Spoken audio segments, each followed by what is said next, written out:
today we'll be looking at absolute value. Now, with absolute value, basically all it is turning a negative into a positive.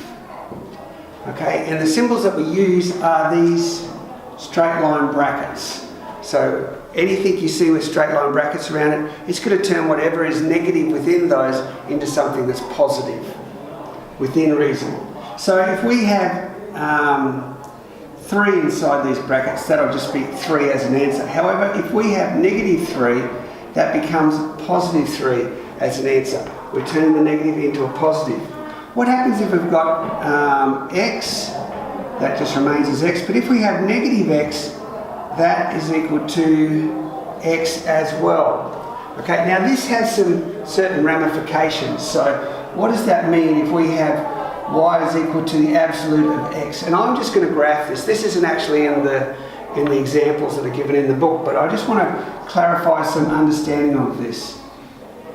Alright, when we have absolute x, so if I substitute values in for that, actually let's make it negative x, okay?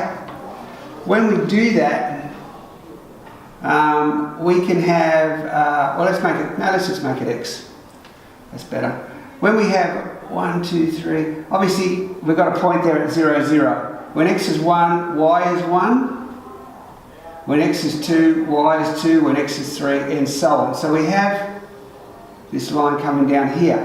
Now ordinarily in the past, if we had y is equal to x, this line would just continue down here. However, if we substitute in negative 1 here, so negative 1 in there, so x is equal to the absolute of negative 1, that just becomes 1. So instead of having a point down here, we actually have a point up here.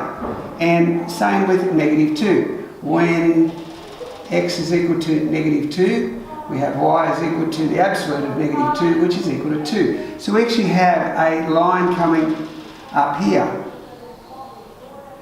And that is what the graph looks like when we've got y is equal to the absolute of negative x. Or x, doesn't matter, either one, it's going to be the same, isn't it? So, what does that mean? That means that here we almost have two equations. We have y is equal to x there, and we have y is equal to negative x there. So we can write for y equals absolute of x, we can say that that's made up of 2 graphs, which is y is equal to negative x for values of x less than 0, and it's equal to y is equal to x for values of x which are greater than 0. Okay, very important to realise those sorts of things. Okay, that now we have 2 equations that make up the one equation if we're going to graph it. Let's have a look at another example of that. Let's say I've got y is equal to 2x minus 4. Well, before I do that, let's just go back. Just go back to here. If I have a minus b, is that equal to b minus a? Is it? Let's have a look. If I've got absolute of negative of ab, a minus b, then that's going to be equal to the absolute of a minus b. However, if I have the negative of a minus b, that's going to be equal to the absolute of a minus b as well, because the absolute deal with this particular negative sign here. Okay, or I could say that b minus a absolute will be equal to, if I take a negative out the front, becomes a minus b, take the absolute of that, is equal to a minus b. So we can actually say this, a minus b, the absolute of a minus b, is equal to the absolute of b minus a. What does that look like when we have have a graph? We've got 2x minus 4, or the absolute of that. So what I'm going to do, I'm going to put that equal to 0. So when 2x minus 4 is equal to 0, we add 4 to both sides, don't we? So 2x is equal to 4, so x is equal to 2. Right, so at the point x equals 2, 0, we have the graph where it touches the x-axis. Now, why is that significant? Let's have a look at why that is significant. For x equals 3, when we substitute for x equals 3 in there, we have absolute of 2 times 3 minus 4, which is equal to absolute of 6 minus 4, which is equal to the absolute of 2, which is 2. What about for when x is equal to 1? We have 2 times 1 minus 4, which will be equal to 2 minus 4, which will be equal to negative 2, which when we take the absolute of negative 2, we get 2. So what we actually have got here is, I'll just do up a quick number plane. We've got at the point x2, y is 0, isn't it? So this is my point here, 2, 1, 3, negative 1, 1, 2, 3. Okay, so when x is 3, we have y is 2, so we get that one there. And obviously when x is 4, we get 4 3s, 12, so obviously that goes up another 2, so that goes up to 4 there, doesn't it? So it goes up another 2 there like that.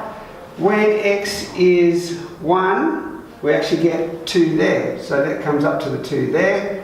And when it's there, when it's 0, we get 4, don't we? So we get a graph looking like that. Very similar to what we got when we had y is equal to the absolute of x. Now, what does that actually mean? It means we've actually got two graphs in a sense for both of those lines. So this one here will be y is equal to 2x minus 4.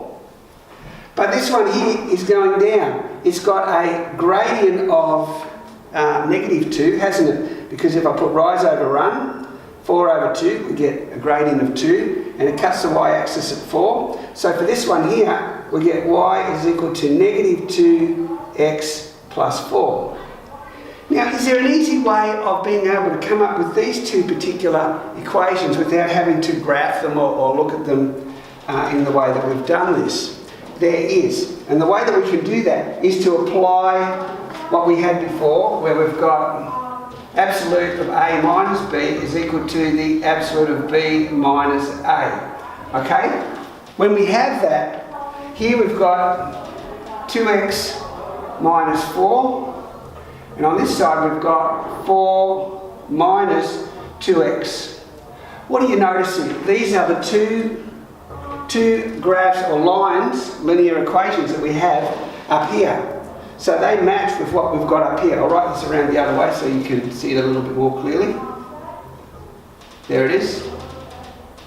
Okay, so for the equation y equals 2x minus 4, we have that in two parts. We have y is equal to 2x minus 4 for x greater than 2.